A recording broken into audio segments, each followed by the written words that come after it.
Hello and welcome to my podcast, Used to Be's Do Count, with me, Dean James.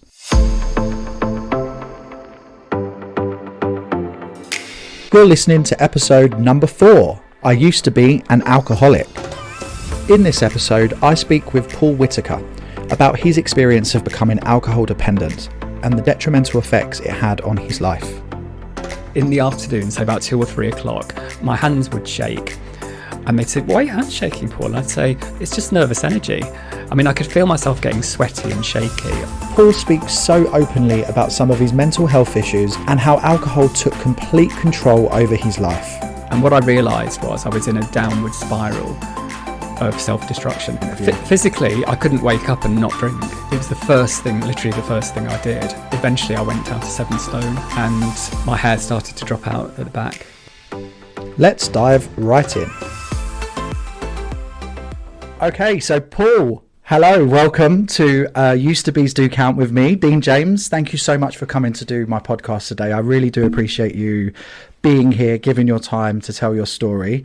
For those of you who are not aware of who you are, your name is Paul Whittaker. That's right. And you are a document specialist? Yeah, document specialist. Document specialist. That's what you do for a job at the moment. And we're going to talk about what you're doing for a job and maybe what's in the pipeline for you in the future and all of the wonderful things that make your life rich and beautiful. But this is called Used to Be's Do Count. So we are going to focus a lot of the conversation on your used to be. So what was your used to be? I used to be an alcoholic. Okay, so you used to be an alcoholic. And I do understand as well that even the term alcoholic sometimes can be a little bit detrimental, a little bit stigmatizing. Are you okay with the term alcoholic? There are other terms like alcoholism, alcohol use disorder, alcohol dependency, recovering alcoholic. There's lots of different sort of terms out there, and some people do have issues with it. So what would we like to say for this interview? Personally, I just call myself an alcoholic. As far as I'm concerned, people have to choose what's best for them. There is some controversy about the term, especially recovered or recovering. Some people think they pick a term which is more appropriate for them. I say alcoholic, it just keeps things simple. I'm a non-active alcoholic. You're a non-active alcoholic? Yeah, I don't drink at all. So brilliant. Okay. I'm a complete abstinent alcoholic, but I'm still an alcoholic.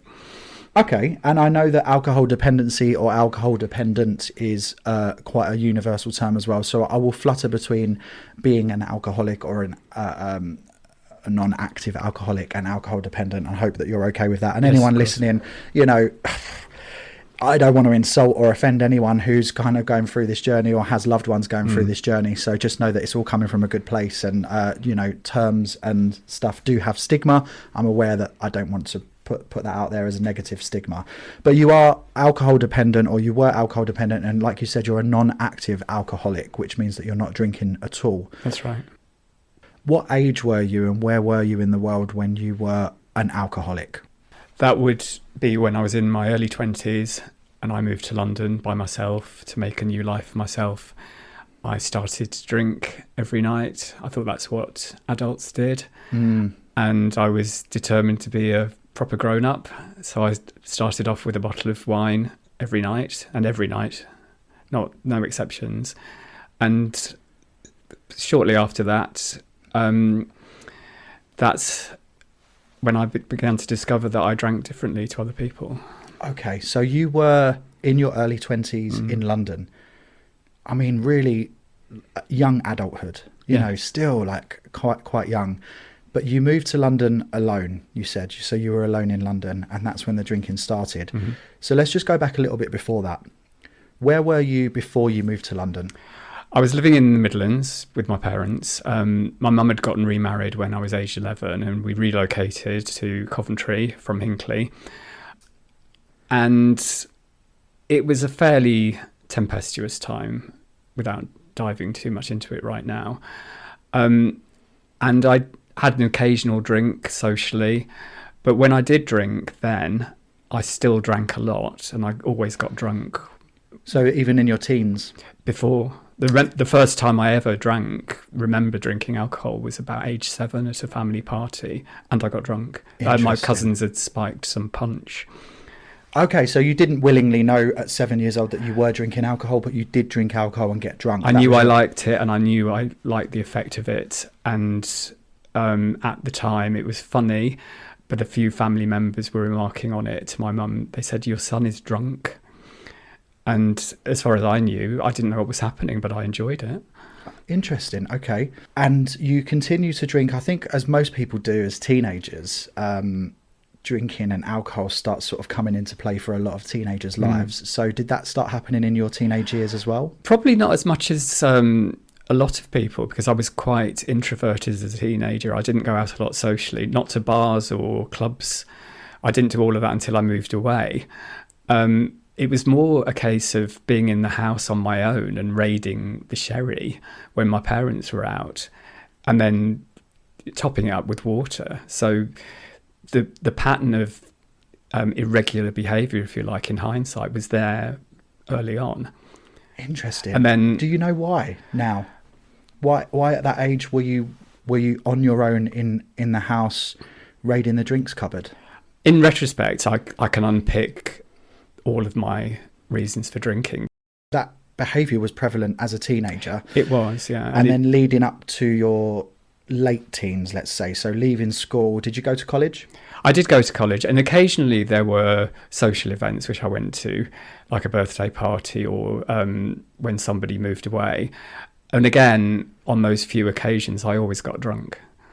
So you were drinking socially, but you were not always very drinking... often, but when I did, I always drank. You always get drank, drunk. and you always drank to get drunk. Yeah, or rather, I always got drunk when I drank, if that makes sense. It wasn't necessarily my aim, which became my aim later on, to get drunk.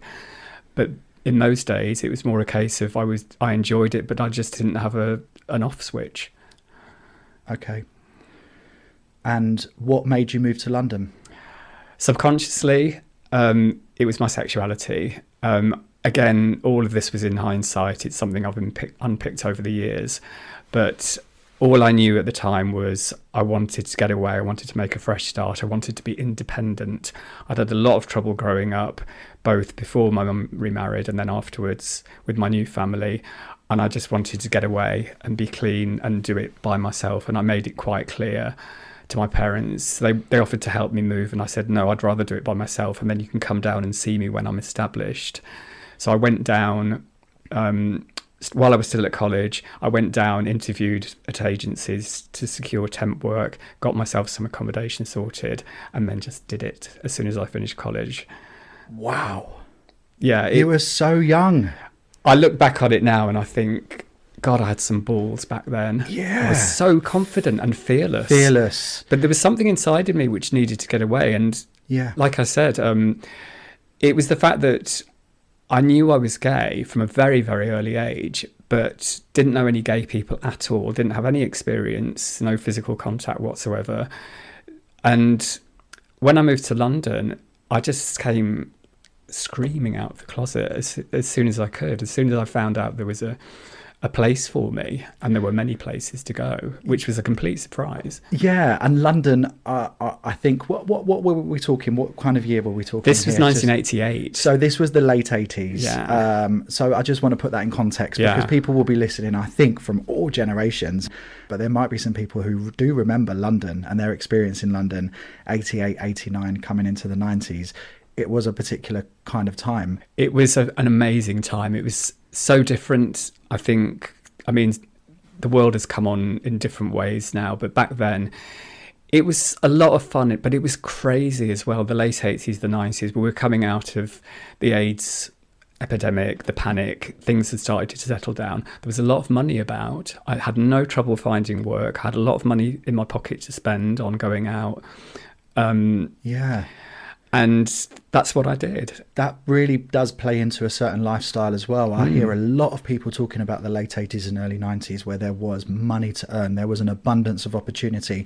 And if you had the willing, you could find a job and earn money easily. And that's exactly what happened. You could walk out of one job one day, you could walk into another job another day. Yeah. And I think the world has changed so much that that's not the case anymore. Definitely not.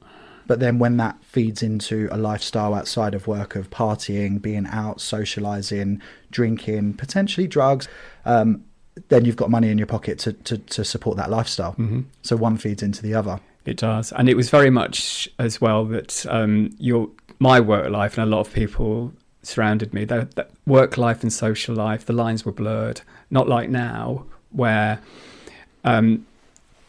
drinking during the day was commonplace, going out for a few drinks or more than a few drinks and staying in the pub until 4 p.m. in the afternoon, and then going back to work a little bit drunk was commonplace, and drug use. And most of my social life back then was work colleagues. A lot, or I would say 70 to 80% was, we'd just go, 5:30 came around, we'd head down the pub and to a restaurant or until the money ran out. Yeah, this is normal. This was a normalization of this behavior.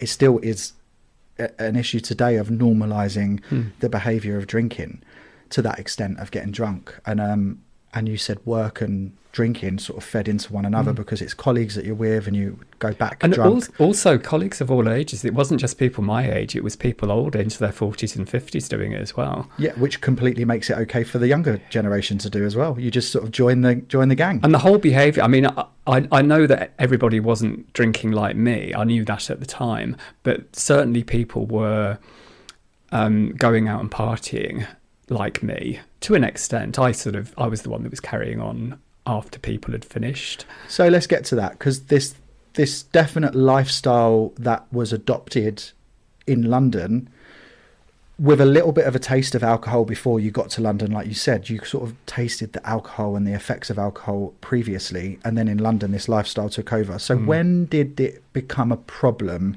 When did you start to feel different from the crowd? At the time, it all seemed very natural to me and very normal.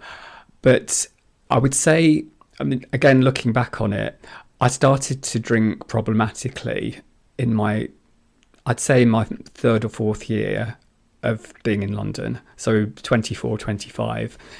There were issues with people at work, issues in my personal life, where I was getting into arguments and saying inappropriate things, especially in the workplace, which you would get fired for saying now. In the 90s, you could get away with it. Not anymore. The C word, the F word were prevalent. But again, everyone was doing it, so it made it feel okay. But I always took it to the next level. I took things too far. And I was also pissing people off. I was drinking to blackout very early on, and then not remembering things that I'd said or done to people, and then having to apologise for things I couldn't even remember doing. And it would be common for people to say to me, "Do you remember what you did last night, Paul?" I said, "No, but if I did something bad, I apologise." And normally they'd accept it, but I alienated quite a few people who didn't want anything to do with me. And I still have no memory of what that was. Yeah, wow. There's a theory of stages, I think, from a guy called Johnson in the 80s that mentioned 4 stages of alcohol. So the first one was learning the mood swing, which is no consequence. You're just learning the mood swing. You're feeling happy, you're feeling confident, and you're feeling all of the benefit that alcohol gives you from a happy place. The second stage is seeking the mood swing.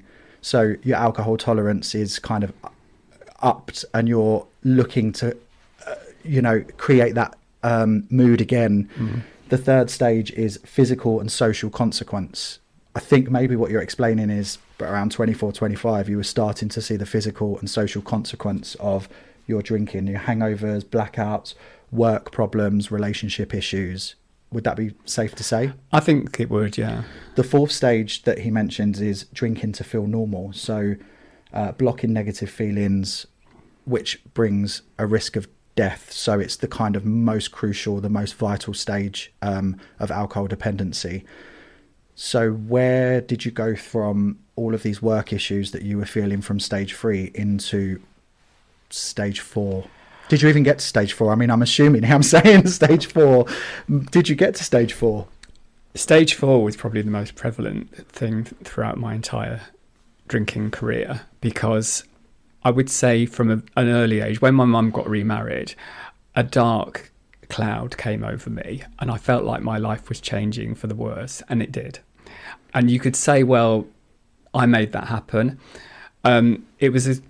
Circumstances weren't ideal for me. I moved in with a step family, and I didn't get on with my stepbrother. I didn't feel like I knew my stepfather at all. And the whole setup from then onwards was very negative for me. And I just felt like my life had changed from just me and my mum in Hinckley, and we'd moved in with his new family in a new city, new school, new everything. And I just failed to adapt to that. Do you feel like a bit of an outsider? Absolutely. But I felt like an outsider pretty much from then. I mean, even moving to London, which was a fantastic experience for me in many ways, the thing I liked about it was that I was an outsider, but then most people who live in London then and probably now were also outsiders. Nobody who lives in London is actually from there anymore. No, you are able to be an outsider in London and be anonymous, and that's part of the pull of the city. And that's you're right. able to kind of turn up and be whoever you want to be in a big city like London. And although that sounds like a great thing, but then I adopted a persona. So I was not really being myself. I was in a way playing a version of myself I wanted to be. So the alcohol released that in me as well. It enabled me to not only release my inhibitions, but to adapt. So, for example, I'd meet somebody who worked, who worked in a bank, and then I could almost pretend to be at that job level myself. And because I wore a suit and I knew how to look good, people could assume, and also I was a male. It was different for women back then. Women were more subjugated back then, definitely. They didn't have as much profile or power as they do now, or equality. So as a man, I could go out with a group of women and I would be seen as the leader, like the alpha male in that group. But these women who I was with, they were all just colleagues of mine. We were all at the same job level, all in the same amount of money. But because I was a man, it was assumed that I was on a higher pay grade. Such a lot of sexism around back then. Absolutely. But I used that as a tool to be able to project a personality or a version of a personality that I wanted to be rather than who I actually was. So it was a lot of pretending and denial going on. And alcohol enabled that. It facilitated it. It was like being an actor. I felt like, I said to somebody once, my personality comes out of a bottle.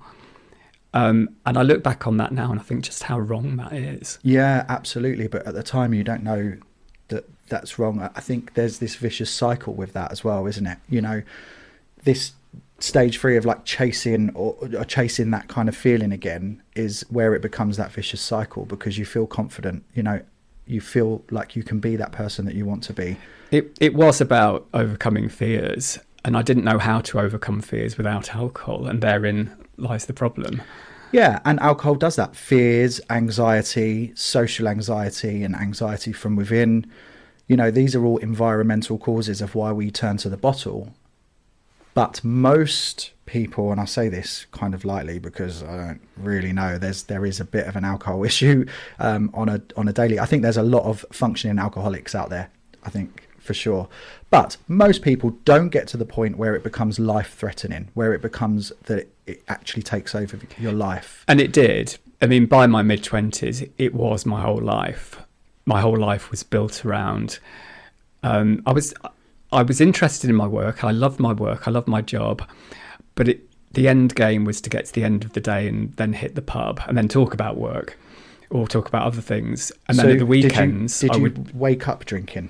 Not at that stage. No? So you were waking up going to work, but you couldn't wait for that clock to go. And that would be your definition, or most people's definition of a functioning alcoholic. I was still able to do all the things that regular, normal people do, but I still got drunk every night. You see, most people, then and now, they might have had a few drinks, but they didn't drink like I did. They didn't drink to blackout every night, and they didn't drink every single night. So you would be drinking every single night to the point of blackout? There was once, around about 23, 24, where I think I had some kind of an illness, like a chest infection, and I couldn't drink. I just didn't feel up to it. And I had 2 weeks where I didn't drink. I think I went on antibiotics, and the doctor said to me, you mustn't drink, and I didn't. And it was so boring. I said, oh, I'm never doing that again. And I didn't. And it was the odd occasion when I was kept late at work, sort of like I was doing a regular 9 to 5 shift then, and then I would be asked to stay late, or it just would be required to stay late. And so I didn't then finish until 10 or 11, then had to go home. And there wasn't really time to drink. And then just once or twice I woke up feeling very fresh and my tongue was clean. And I felt very like my skin, I looked in the mirror and my skin was glowing. And it just suddenly occurred to me that I was sober. I'd woken up after effectively I detoxed. So I wanted to talk a little bit about some of the symptoms when you were drinking, but just on the back of that, you were not drinking because of a medical issue, but you were bored. Either not drinking because of that medical issue, and bear in mind this only happened about 3 times, or a couple of times I was kept late at work and then it was just too late to go home and drink. So I had to go straight to bed and then be back at work. But you found that boring, you said? Very boring. And it made me very anxious as well, because physically, I didn't realise at the time I'd done a detox. I detoxed for a day.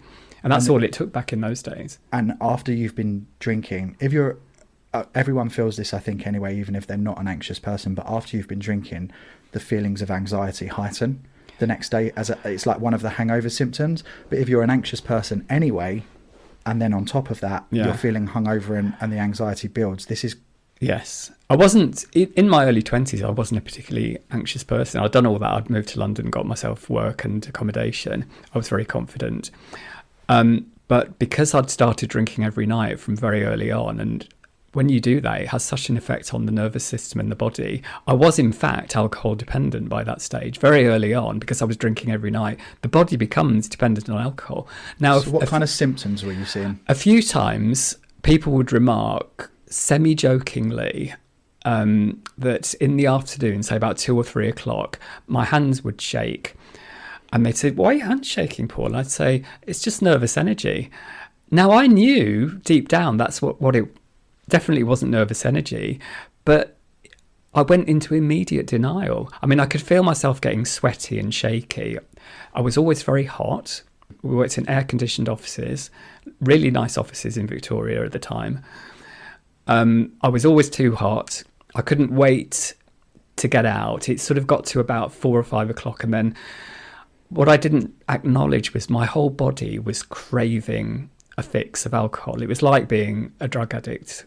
There isn't much distinction in reality in the physical aspect of it, or even, I've never smoked, but I think there's some similarity between nicotine and addiction and the level of nicotine addiction and the physical cravings. Because I was putting a chemical into my body every day. Yeah. When you take that away just for a few hours, your body starts to withdraw. And on those occasions I talked about, when I did detox overnight, that's what happened. Were there any other drugs, any other substances? Once or twice. I took acid once at a Pride event in London. I didn't like it at all. I felt really out of control, and I don't know if it was just a bad trip that day, but I didn't like the feeling it gave me. And another time I tried half a tab of ecstasy in a club, which a friend gave to me. So I felt like I was safe doing it, but it didn't really have the kind of effect I thought it would. Alcohol was my drug of choice. And I don't use that term lightly either. Alcohol is a drug. And I used it like a drug. I used it to enhance my mood. It is a drug. It's a drug that's not illegal. It's a drug that's widely available, widely accepted, and easy to get hold of, cheap to get hold of, and a lot of the time the go-to thing in social situations. So it's completely normalized in our society.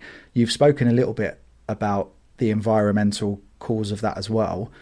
When you were talking about being younger, the environmental cause of you feeling isolated was the fact that your mum remarried and you did feel quite isolated and out of place in this new family in this new city. then you were allowed to really take that feeling to London and be okay, because pretty much everyone was transient there. Everyone was anonymous, and you were able to be who you wanted to be. So the alcohol fed into that. That's all environmental. Was there anything genetic around that? I can't say definitively one way or the other, but what I can say is that my biological parents both had problems with alcohol. My dad died in his mid-50s of alcohol-related illness. Okay, that's interesting, and I had no idea, and I'm glad I asked, because I think anyone listening needs to understand as well, because we do look at the environmental issues of alcohol, because I think everyone is really aware that this is a widely accepted drug that we have in our society, and people use it and people can access it very young. But actually, there are studies that say sometimes it's a 50-50, and genetically you could be more likely if your parents or a parent have had alcohol misuse. And there is also a higher likelihood if you're from a certain place in the world, because it's so ingrained in our society.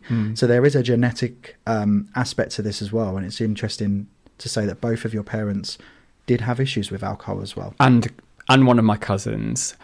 And also, I would say, and I think this does link into the genetic theory, that my mum had mental health issues and so did her sister. And I could argue that so did other members of my family. And that includes me. I think I have mental health issues. Some of that, personally, I do believe that it's passed on generationally. Some of it's learnt behaviour, some of it's environment, and some of it may be genetic. What I know for sure is, because of what happened to my dad, he was an active alcoholic in my, from as early as I can remember, banging about the house, hitting my mum, and I was witness to all of this, throwing cups of tea and food up the walls. Wow. When they got divorced, it was a big relief for us all. But then there was a stigma around alcohol. Then in my teens, when my mum developed a problem with alcohol, it became even more of a stigma, because she had an episode where she ran the car off the road into a ditch, was hospitalised, and then she never drank again. So alcohol was never literally on the table. We didn't have it at family events. My stepdad would have an occasional drink socially, but my mum would never drink at all. She'd never touch alcohol. It sounded like quite a difficult environment to grow up in. Yeah. But the cause of that was generally because of alcohol and relationships breaking down, which alcohol sort of added flame to the fire, added fuel to the fire, if you like. And it was never discussed either. It was all repressed. We never got to talk about it. I never felt comfortable talking about it. I wasn't made to feel comfortable about it. It just wasn't talked about. And I had so many questions. I still have questions now which are unanswered around things that happened then. But I've made my peace with that. But the fact is, it happened, and I have gone through a process of unpicking it. But at the time, it was difficult to live in that environment. I suppose another reason why I exploded into alcohol in my 20s was because I was free to do as I pleased. And then I willingly set out to have that bottle of wine, and it was nice white wine with my meal every night, always wine with dinner, and then it spiraled from there. But I felt like I'd earned my right. I'd lived through all of that repressed environment, and now I was going to be me. I was going to be free and do exactly as I wanted. Can we talk a little bit about the worst time that you sort of experienced? So how did we get to the fact that these blackouts were happening daily? How was it affecting your work? How was it affecting your relationships? I heard it once put quite appropriately that if you are a true alcoholic, it's like being on a ski slope. So a person drinks, and when they start drinking alcoholically, they're at the top of a ski slope. And then at that point, they just start to speed down the slope, and they are fairly carefree with it. They think they're in control with the skis, steering and speed. But at some point, they're just going to hit a rock or a barrier, which throws them off the course, and then they'll just dive into the depths of the abyss, and they'll lose control. Now, as far as I'm concerned, I never really had any control over my alcoholism. It had control over me. That's where I got it wrong. I always thought that I had the power, but alcohol always had power over me. I think a lot of people convince themselves that they have power. It's easy to convince yourself because you're the one putting it into your body, you're the one buying it. But what it does to you, it's insidious. It takes over an alcoholic person. It will take over them without them even realising. Then before I even realised what was happening, I was dependent physically and emotionally on a drug. At what point did you hit the rock? That was in, I would say, just around my 30th birthday. Now, I would add to this that the human body doesn't process food or alcohol as well as it did in my 20s. I could drink and I never really got hangovers. That's one reason I was able to drink so much, is because I was able to then function the next day and not really feel any ill effects, apart from a bit of a fuzzy head and a bad temper. I was angry a lot of the time. But in my 30s, things started to happen where I really feel like I was losing control of my life. I started having anxiety attacks, and I'd never experienced one of those before. And the first time I ever had one of those, like most people, it was like the end of the world. I thought I was going to die. Yeah. And I didn't realise that the alcohol was feeding into that. I went to a doctor once and she gave me beta blockers, and she said to me, stop the alcohol, just like that. And I was like, okay, like, how do I do that? I didn't even ask that. I just took the beta blockers, which made my condition actually worse than it actually was. Wow. And I didn't stop drinking. There's no way I was going to stop drinking. But she didn't realise the extent of the last 10 years that you've been drinking on a daily basis. She didn't clearly ask any questions around that. She basically gave me something which was a Band-Aid, or so she thought. But she didn't give me any advice about maybe going to therapy or Alcoholics Anonymous, anything like that.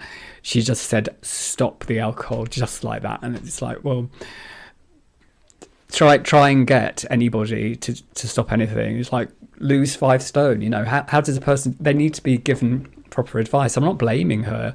It's just what happened at the time. I wasn't ready to give it up anyway. Hello, me again. I do hope you're enjoying hearing Paul's story as much as I enjoyed interviewing him.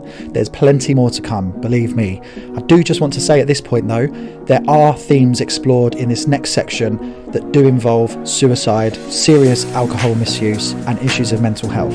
And if you or anyone that you know is going through anything related to the issues accounted for in this episode, I have put some links in the show notes, so please do utilise those resources. There are some fantastic organisations that can help with those issues. But yeah, around that time, around my 30s, I was getting fed up with work. That was the beginning of the end of my relationship with doing a good job as well. I was no longer able to function properly at work. The work quality was slipping.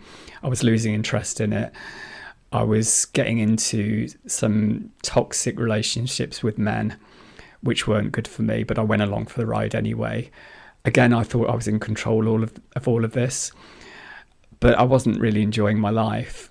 But and then it became a case that was the point where I'd lost control already. Whatever control I thought I had, and it was an illusion of the control, and I'd gone over that rock and I was heading into the abyss. But little did I know how quickly I would plummet into that abyss. So when you hit that rock and you're plummeting into the abyss, you felt like then the darkness happened very, very quickly. Indeed.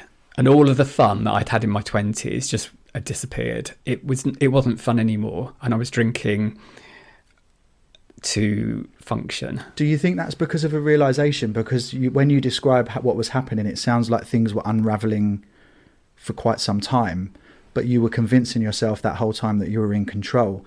And maybe the suddenness or the feeling of being so suddenly in the dark in this abyss was your realisation that maybe why that happened so instantly.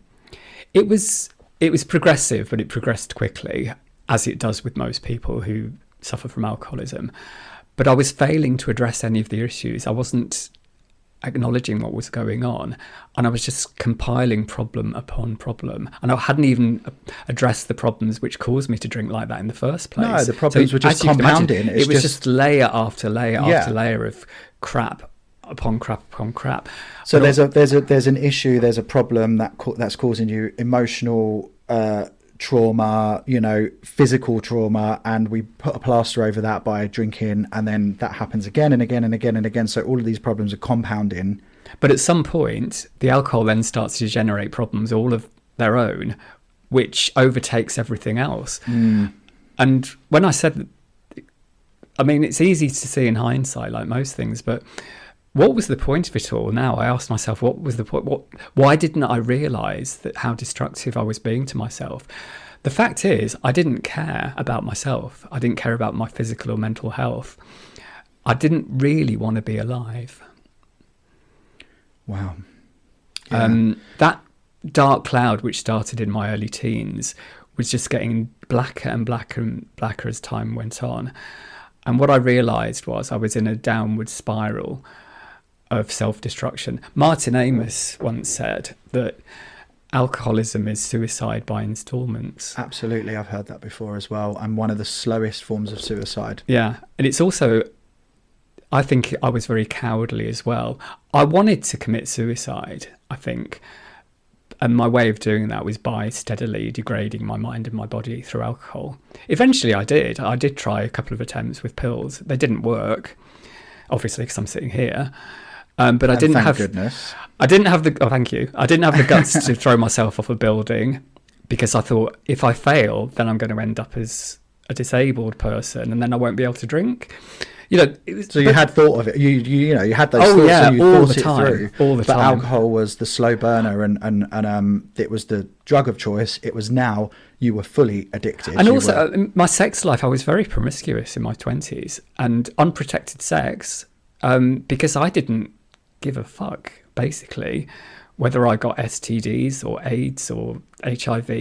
I never did. Amazingly, I never got any of those things. So all of those risky behaviours. I used to put myself at risk a lot. I mean, I was always walking around at 4:00 in the morning in areas of London that people wouldn't dare go out at 8:00 in the morning, let alone 8:00 at night or 4:00 in the morning. But because I had this sort of level of not caring about my own well-being, I mean, nothing happened to me. Apart from, well, I say that, but when I hit the spiral, as I call it, when I hit the slope, the abyss, I did get into a fight once in a club in London, and somebody punched me in the face. That was literally a blow for me, because that had a huge effect. My panic attacks went off the scale after that. You started to feel a little bit more unsafe, I guess. Very unsafe, very weak, paranoid. And what did I do? Well, I just drank more. Yeah, of course. Well, it was the only coping mechanism that you knew. So I was in a situation in a club. I was drunk. He was drunk. I got punched in the face. I got thrown out with a T-shirt full of blood. I don't know what happened to him. I mean, once I was on my bike. I used to cycle a lot in the day, and I went to a New Year's Eve party, and I cycled there and then cycled back drunk. And then I got arrested by Battersea police for being drunk in charge of a bicycle, which sounds hilarious. But well, I think driving drunk, cycling drunk, it shouldn't be done. And I think people do it even to this day, and they don't realise the detrimental effects that it can have. But back then, it was probably quite a good thing that the police found you and gave you a... I just brushed it off. I didn't think anything. I just got a warning. Yeah. They put me in the cells overnight to sober up. They let me out in the morning. It sounds like the behaviours are getting a little bit more extreme. You were getting into fights, into actual physical altercations. The police were now involved. There was I guess a sense of criminality coming into it. Your behaviour at work, you wasn't really effective at work anymore. But it all felt like it was just normal, because I still had my job. My job was a rock. I was in that job for 11 years, and I went through various stages of variations of the same job, really. But I was always seen as a good worker. I was seen as reliable. I always turned up. I did have a few sick days through the alcohol, but generally speaking, I was able to do my job, but the quality of my work really started to suffer, and it became apparent. I was having more and more conversations where my bosses were sitting me down and saying, "What are you doing, Paul? This work is abysmal." I couldn't believe I was hearing that about my own work, and nobody's ever said that to me. How dare they? What was the work? It was what I do now, actually. The same sort of work. Okay. And you wasn't losing your job because you were there for 11 years and it was quite a rock. So even though you were not performing well and you kept being pulled into the office by your boss, it didn't get to a point where they actually fired you, which kind of, in my mind, I'm thinking, if that had happened, maybe that would have been a wake-up call. But because that never happened, you were functioning on this day-to-day job, it sort of enabled you to carry on with these behaviours outside of work. It did, but then that reached a point in itself, and I had an anxiety attack in the office, and they called the paramedics, and I got taken to hospital. They sent me home. Well, they didn't send me home from the hospital. I got out of the bed and discharged myself and just buggered off home. Then they rang me the next day and said, "We need to talk to you, Mr. Whittaker, because we found out that you have liver damage." And that was a huge shock surprise to me. And then when I did return to work a couple of days later, I was asked to see the company doctor, who sat me down, a lovely gentleman in Victoria. He had a lovely little boutique office in Belgravia. And he sat me down, he said, "Paul, I think you have a problem, and we'd like to discuss options with you, how we can make that better for you." Was that a realisation at that point that you needed help? It was, and to be told, I'd seen the doctor a couple of times for other minor, like back issues, and he was just such a nice fella. I considered him to be almost a friend, really. I think it's really interesting that there was a company doctor. I'm trying to picture all of these big companies these days. Yeah. I mean, they do have mental health advocates, and I think Yeah. we're getting better for that for these big companies, but a company doctor. And I think that you were in a really lucky position because you were known and established in this company. Those people knew who you were, and they probably saw your behaviours get worse and worse and your work get worse and worse, but they were invested in you personally. And then you had a doctor that was provided by the company that was able to sit you down and say, "I think there's an issue, but let's discuss how I can help you."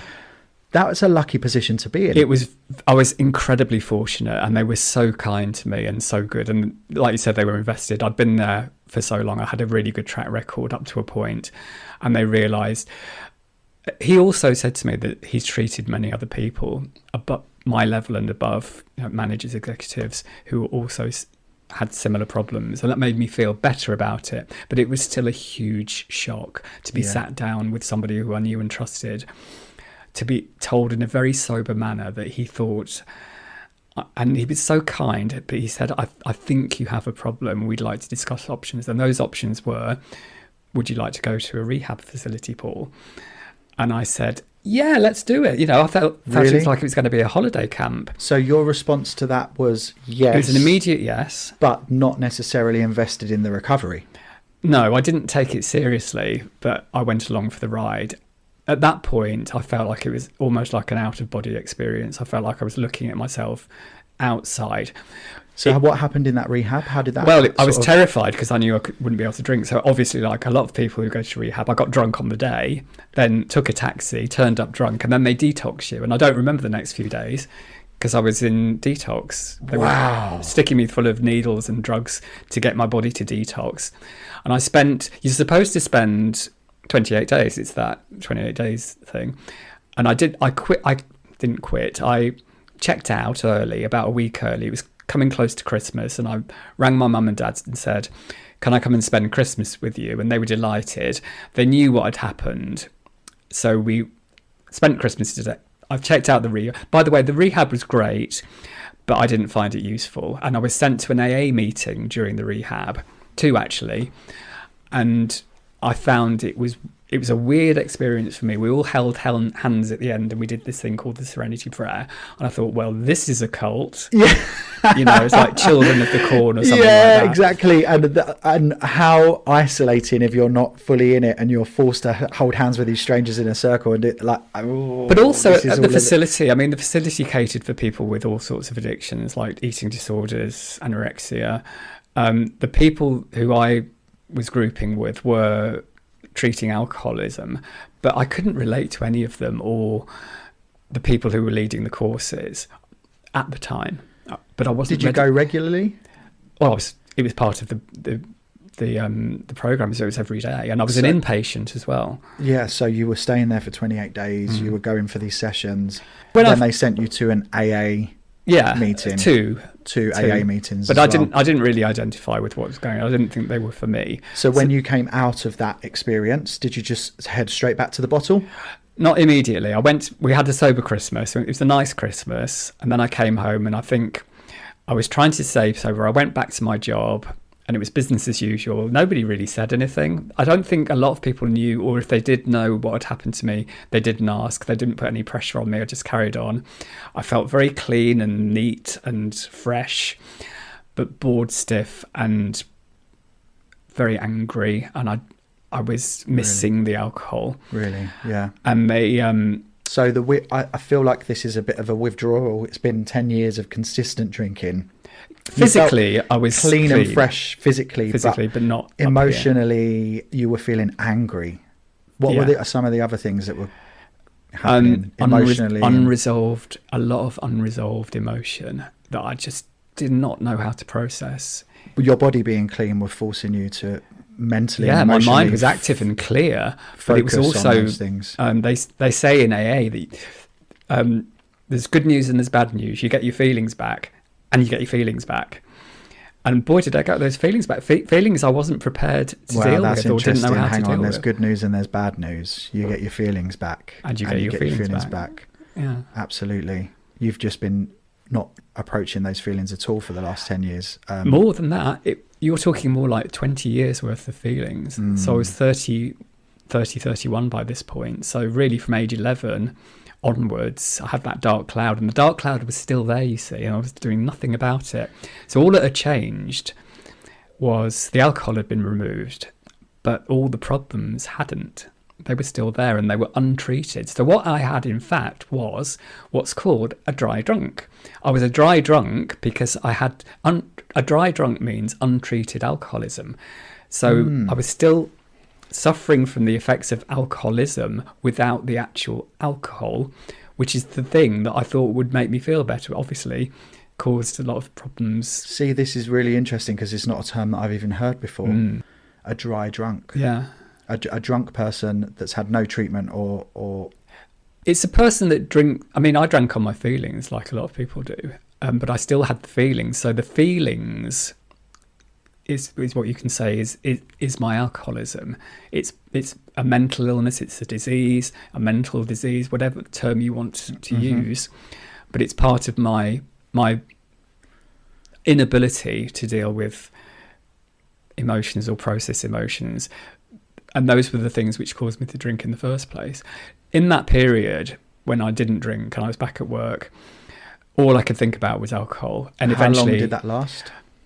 Less than a month. I had a bad day at work, a stressful day. I went home and I bought a bottle of wine, and then it started again. But it was worse because I was having to hide it from everybody because I didn't want to end up back in rehab.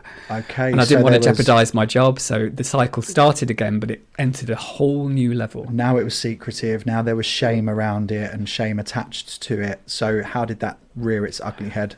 Again, denial. I remember the day I finally crossed the line into the home stretch, if you like, was when I started day drinking. And I started day drinking because one Saturday I decided it would be a good idea to have a vodka with my orange juice before I went shopping to Sainsbury's. And I did that. I had one vodka and orange and it felt great. And I thought, I'll do this again because it's helping me be around people. And then I started doing it before I went to work. So I had one vodka and orange before I went to work one morning. That escalated into two. And before long, it was a bottle of cheap white wine every morning. And then after that, it was taking Lucozade bottles with vodka and lime to the office with me and drinking it in the office in front of everybody. And then people started to notice the smell, and then I'd be hiding it. There was a gym on site down on the ground floor, and I put it in my gym locker and then used to regularly take nips of that. So before long, I was then what's called it's called a 24-hour drinker, but you're drinking every waking moment. Wow. This sounds like it was really out of control at this point. Did you feel out of control? Absolutely. And I was so frightened. I was having panic attacks off the scale. I couldn't even go to the shop without having a panic attack. I thought the alcohol would help with panic attacks, but when I had my first panic attack whilst drunk, that was, again, next level for me. Yeah. And I was absolutely terrified, but I didn't know what to do. I couldn't stop. I felt like I was leading a double life. I was trying to hide it. I was trying to do my job. I was trying to keep it. I didn't want my parents to find out. I was going to say, through all of this and even the rehab, were your parents aware of the issue that you had? I think that I kept contact very minimal, and they still lived in the Midlands. We didn't see each other more than once or twice a year. So really the only people in your life that was aware that there was an issue were your work colleagues, because you were seeing them every day? I shared a house at that point with a really nice guy, but he was a real enabler as well. He was a lovely, lovely person. But I did used to ask him to go and buy alcohol for me when I was feeling too anxious, and he did that. Wow. I was on a bit more money than him, and we used to go out for boozy lunches. But he wasn't really a drinker. He was one of those, what I call a lightweight. He'd have like the froth of a shandy and he'd be pissed. And I was like hammering it the whole time. And he was just happy to be along for the ride, and like you yeah, said, we had a lot of fun. We had a few laughs, but I was pretty abusive to him as well, like physically and verbally. But wow. he just took it. Wow. So you were actually abusive towards people. You were feeling panic attacks and a heightened anxiety. What other main symptoms were happening at that time from a behavioural point of view? Physically, I couldn't wake up and not drink. It was literally the first thing I did. I mean, were you sleeping? Passing out. I wasn't eating much. I mean, eventually I went down to 7 stone, and my hair started to drop out at the back. Wow. Malnutrition, that was. Malnutrition, it affects everything. There is physical effect, mental, emotional effect. It's affecting absolutely every part of your being. I'll give you a scenario. I used to watch holiday programs, people getting on planes, and thought, this is something I'll never be able to do again. I'll never be able to get a plane. I couldn't even take a train to Brighton without having a drink. I thought, I need to have access to alcohol all the time. Really? Just normal day-to-day The thought function. of not having alcohol ever terrified me. Wow. And I thought, if they put me back into rehab again, the game's up. I didn't want to sober up. I just didn't want to get sober. I'd already experienced what sobriety was like, especially in the rehab. I thought, if this is what life's like without alcohol, I don't want it. So you were driving towards... I was driving towards my own self-destruction without actually... If I could have laid my hands on a gun at the time, I might have shot myself in the head. But even then, I'd have to be sure I could do it properly. My employer at that point, they no longer tolerated what was happening. I was given a second chance because they put me into rehab, and I'd failed at that. And they sat me down and they gave me a polite redundancy package and said, right, they gave me some money. It was quite a bit of money. And they let me go. And I knew that was the end of that. And it was, again, another stage in my downfall. I spent that money quickly, most of it on alcohol. I got temp work, but I was drinking. I got fired from a temp job and then another one. And eventually, after about another year, I was bright yellow with jaundice. I was hardly eating anything. And I checked myself into hospital at Whipps Cross. Wow, that's where I was born. Yes, I know. Okay, so hang on. Let me just try to summarise this part, because this was a really crucial moment where you lost your job. I didn't realise that had happened. I mean, they made you redundant. But it was a polite sacking. It was a polite sacking. You pissed that money up the wall, yeah, for want of a better term. And you were really kind of hitting rock bottom at this point. You're going from job to job. Were there any prevalent relationships or people in your life at that time that you could trust, or that really had your best interests at heart? I didn't trust anybody. Even the people that I knew I could. I just didn't want anybody getting in the way of what I was trying to do. I was trying to destroy myself actively by that point. And anyone that come in to try to stop you I to do that, pushed them away. I wasn't talking Goodbye. to my parents anymore. my flatmate Gareth tried to help, but there was nothing he could do. Wow. Eventually, I knew the game was up. I knew I was going to die, so I went to hospital. I didn't want to die in the house. I didn't want to put him through that. So you really did feel like you were going to die at that point? Yeah. Which was the push for you to go to hospital? Yeah, I knew I was on the way out. Physically, I knew I was about to go. And so you took yourself to hospital to die? Yeah, I didn't want to get better. I went to die in hospital. I didn't want to die in the house and put Gareth through that. Wow. And I thought that would be the end. I thought finally, and I'd achieved peace by that point. I'd made my peace with it. But it wasn't the end. It wasn't the end. It wasn't the end. And so I'm sure there were lots of things that happened after that, but we've kind of reached a peak of your alcoholism in a very short... Yeah, in a couple of years, really. In a very short space, it kind of really did unravel for you. So that ski slope analogy, this is where I'd gone into the abyss, like bang. Yeah. Checking yourself into Whipps Cross Hospital was at the start of recovery? No. Now, you might think for most people it would be, not for me. I was in hospital for 2 months. They moved me to Hampstead because they had a liver unit who could specifically deal with my issues. They said to me, we can get you better. If your kidneys have gone, that would have been it. But your age, I was relatively young at the time. You have liver damage, but we can make it better.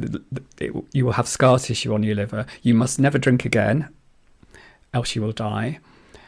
And then they got me better, put a bit of weight on, and I moved out. But again, I was back at square one. Really unhappy, really angry. I moved back in with my parents at that point. I gave up my flat in London, moved out of London, moved away, started to look for work, and I found temporary work. I was really angry and frustrated. So it's again just like after the rehab. Yeah. Didn't know what to do. I promised my parents I wouldn't drink, but I did. So 6 months later, they threw me out because I got drunk and had a fist fight with my mum. I punched my mum in the face, and they threw me out. And that, if in effect, was my rock bottom. I'd already started getting into fights. I was in Coventry. I'd been out socially a couple of times. I felt like we had hit rock bottom before Whipps Cross, but punching your mum. Everybody thought... I'm so sorry to laugh about it because it is so like, wow. Everybody thought that the hospital was the end. It was the start of a new pool, but I knew I wasn't finished. Punching your mum was rock bottom. And how did that happen? Because I'd already been in trouble a couple of times. I'd gotten into a couple of fights in the city, in bars, and I'd been hauled out by the bouncers and threatened with police. Yeah. And I could see where it was going. Now, I could see, I almost had a vision of the future. I'd already known what it was going to be like to be dead. I didn't have any fear of that. What I had a major fear of was being locked up in prison with no access to alcohol. And that just terrified me. Okay, so the lack of alcohol was the thing. Lock me up in prison, and then I won't have access to alcohol. It was because I'd been through the rehab. I'd been through short periods beforehand where I knew what it was like without alcohol.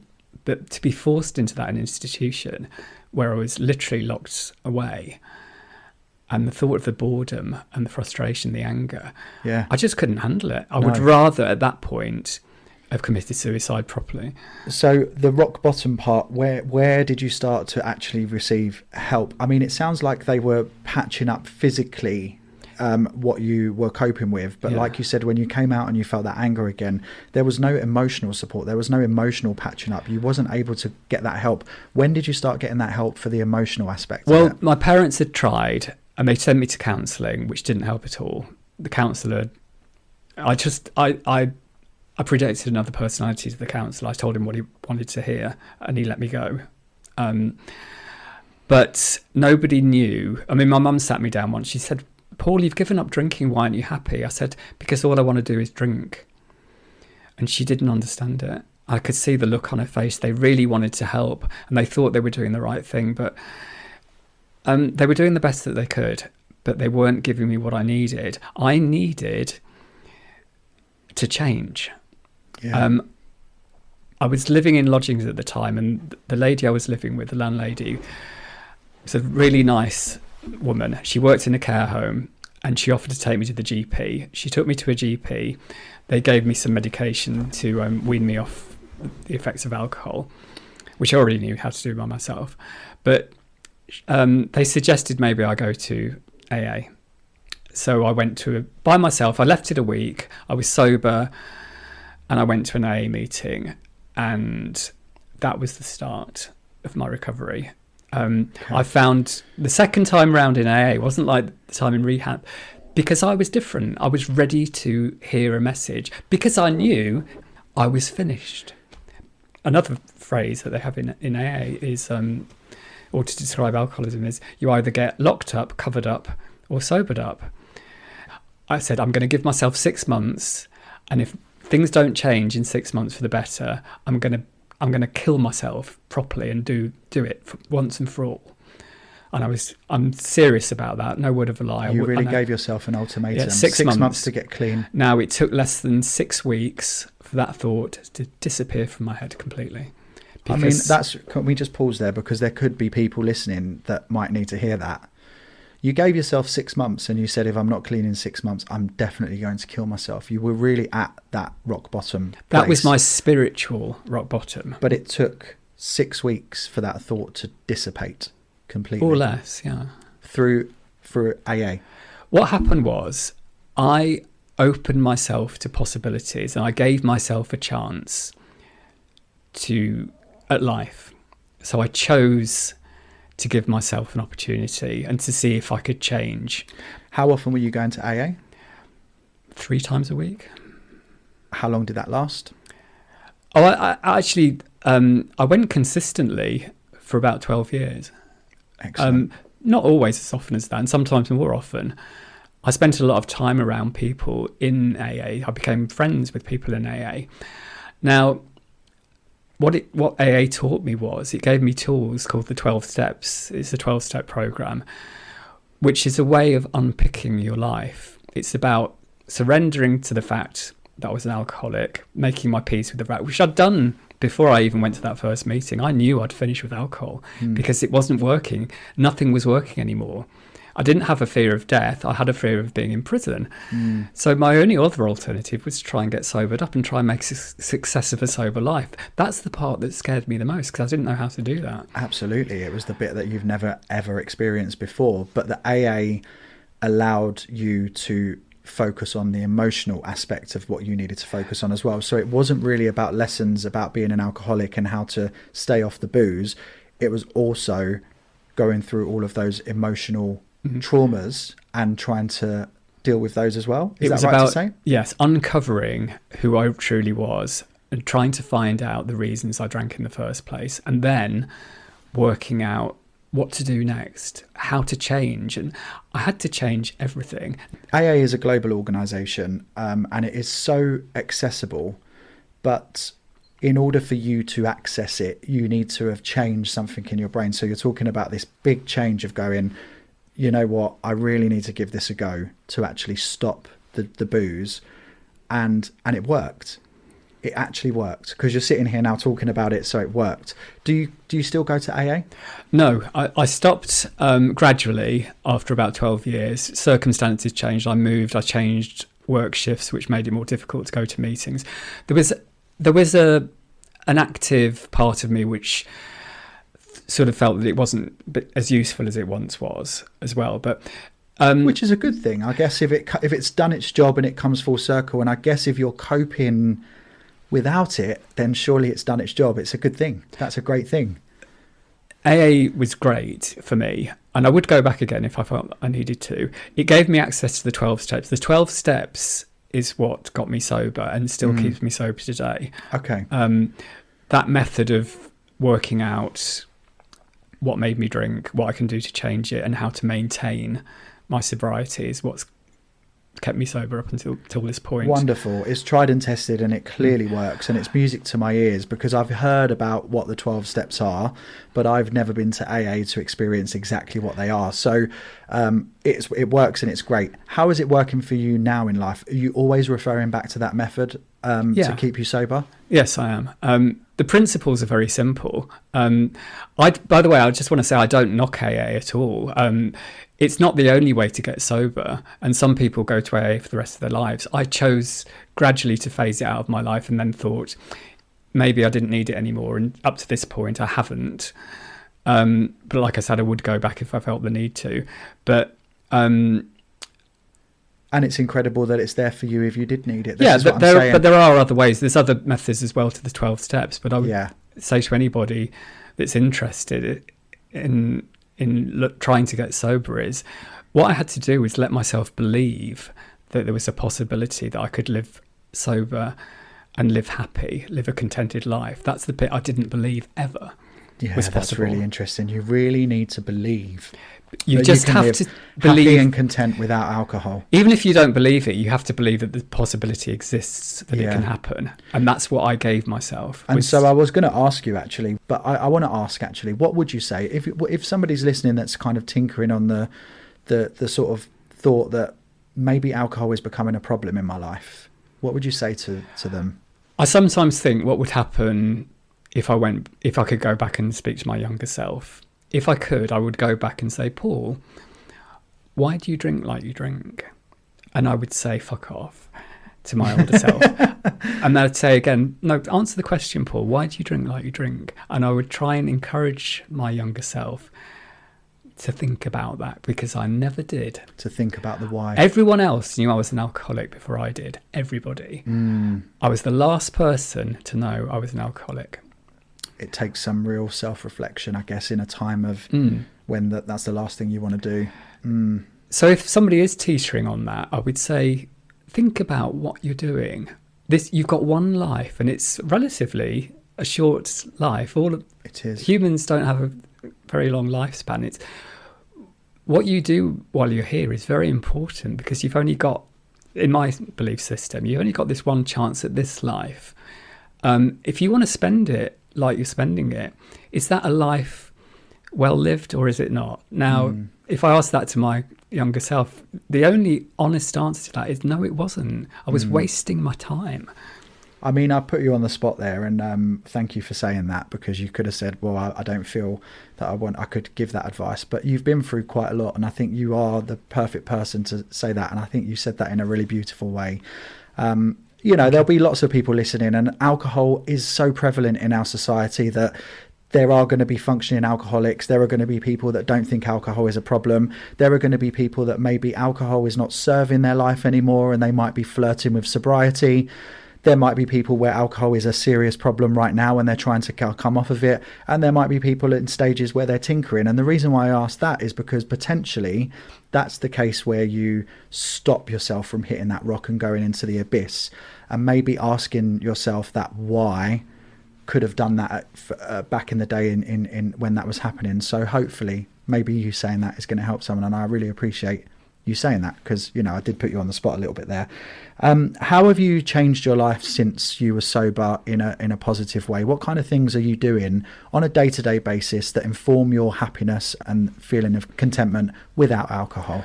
I try and keep things simple. I'm sober 20 years now. I'm in the 21st congratulations. Year. Thank you. I've had a lot of help. I've had a lot of support. Put some sound in the background of cheering and clapping and whooping. Congratulations. It's been a great time. It's been the best time of my life. So I've gone from 35 and I'm 56 now.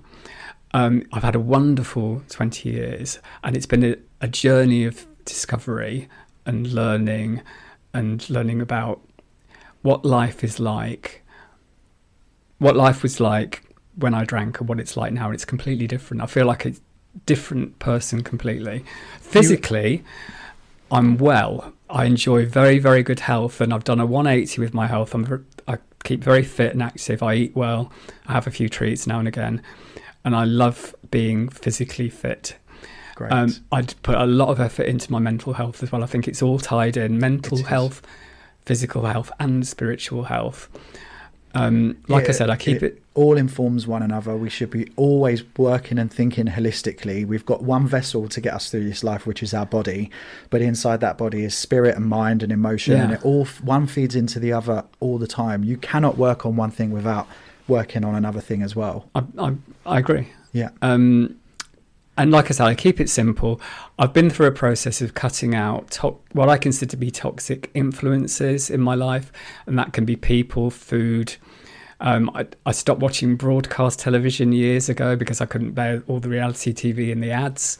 It's been about learning, for me, what do I need to be happy? What do I need? I use the word happy, but what I really mean is content and satisfied with my life. What do I need?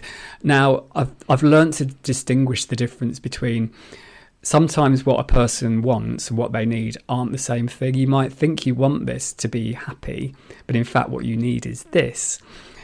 And sometimes the two come into alignment, which is fantastic when that happens. And more, the longer I go on through this journey, I find that the two are more closely aligned. Yeah. I give myself a lot of time. Now, I can do that because I'm fortunate. I don't have to travel for work. My home office is in my home. So it's given me extra time, more leisure time in my day than I had before.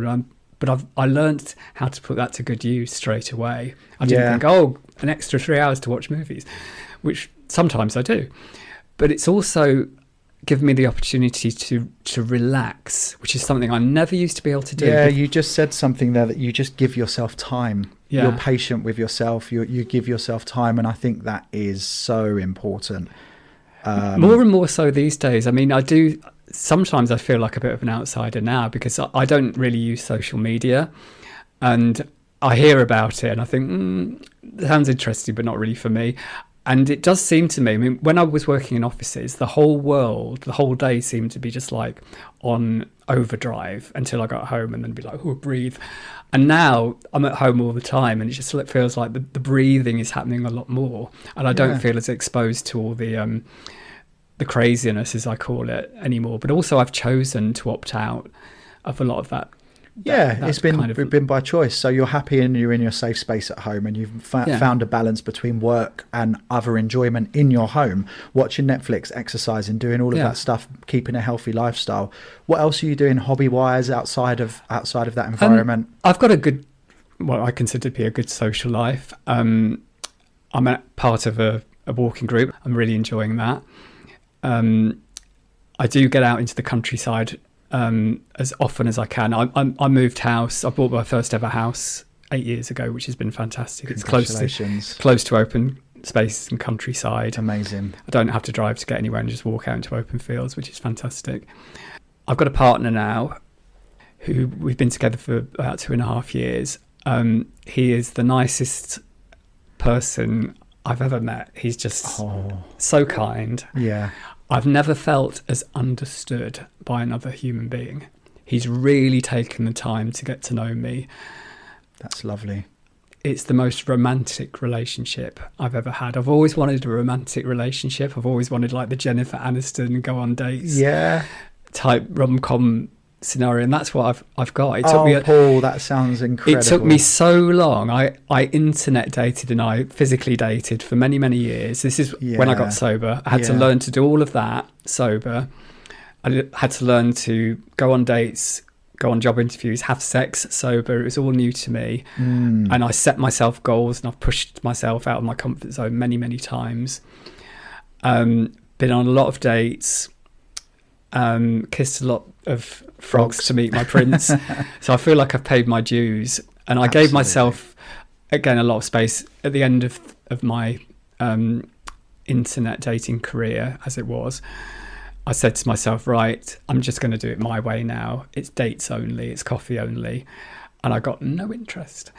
But that's what it was. I was perfectly okay with that. Sign of the times. Yeah. Sign of the times. But, what you put out there is what you get back. And I'm guessing you might put it out to the internet dating world and get no success, but you're also putting it out there to the universe. You're putting that energy out. I don't want a quick shag. I don't want a quick date. I want coffee dates. I don't want to be in a bar. You put that out to the universe, and it came back to you, maybe not through the internet dating, but in another way. Like I said earlier, sometimes learning the difference between what you need and what you want is crucial.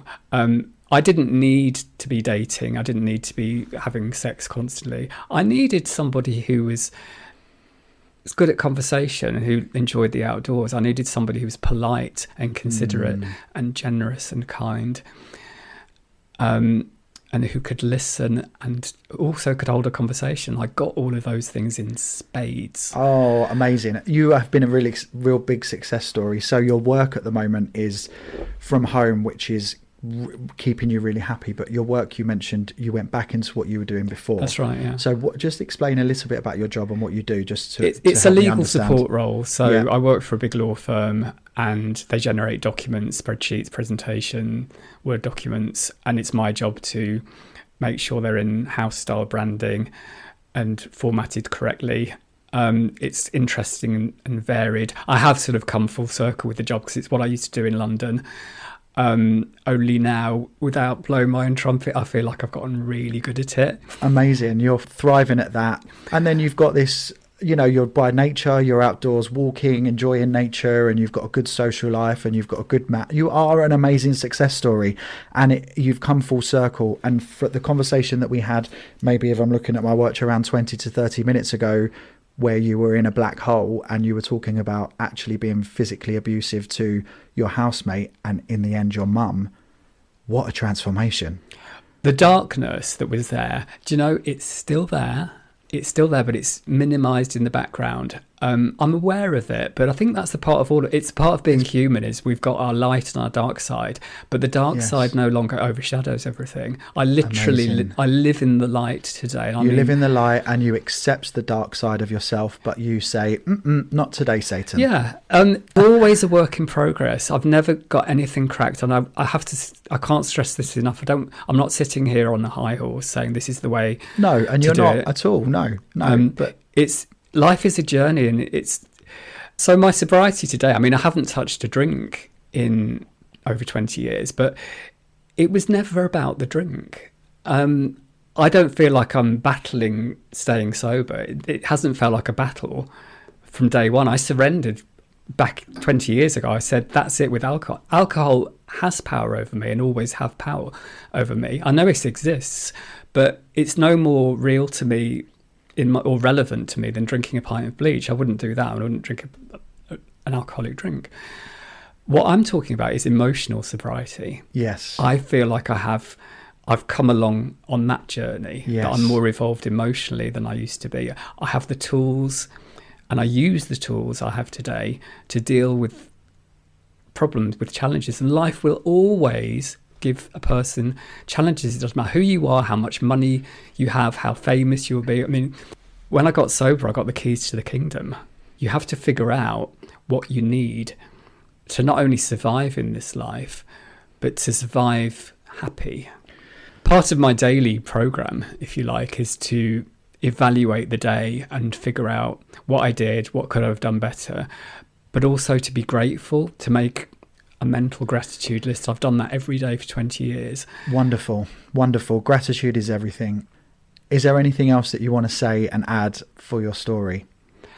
I would say to anybody that's struggling, or is anybody that's interested in the subject, yes, there's plenty of help out there.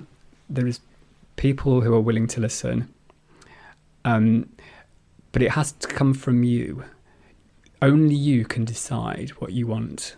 But you have to figure out what you want in life. And you have the power to choose that. Everybody has that power. Self-will is wonderful. It's a gift and it's a curse. But if you use your self-will to better yourself, that's going to have a profound effect on your life. And for me, the older I get, like most people, the more aware I am of my own lifespan and mortality. I don't see that as a negative thing. To me, it's about making the most of my time here on this planet, on this earth, in this body, in this mind, and really enjoying this journey. Wonderful.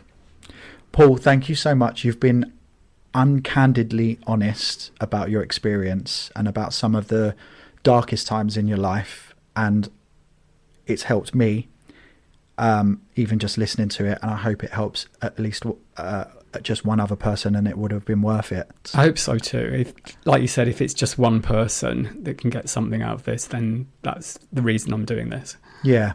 And thank you so much for talking to me so honestly about those experiences. And thank you for being on my podcast. Thank you for asking me.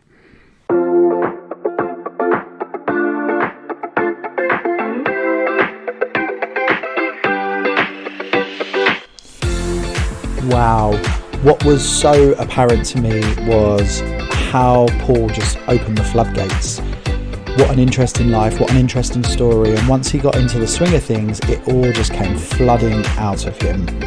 I could have spoken to him for hours. There were so many different pathways we could have gone down. There were so many different things we could have explored.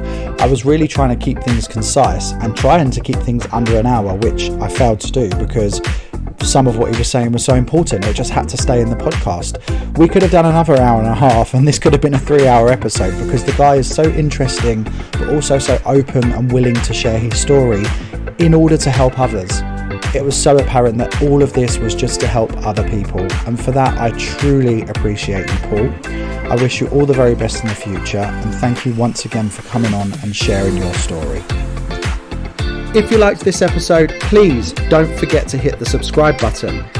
Check out our other episodes, and if you're feeling extra generous, why don't you share this podcast with a loved one? I do really rely on you, the listeners, to build this community and keep my podcast going.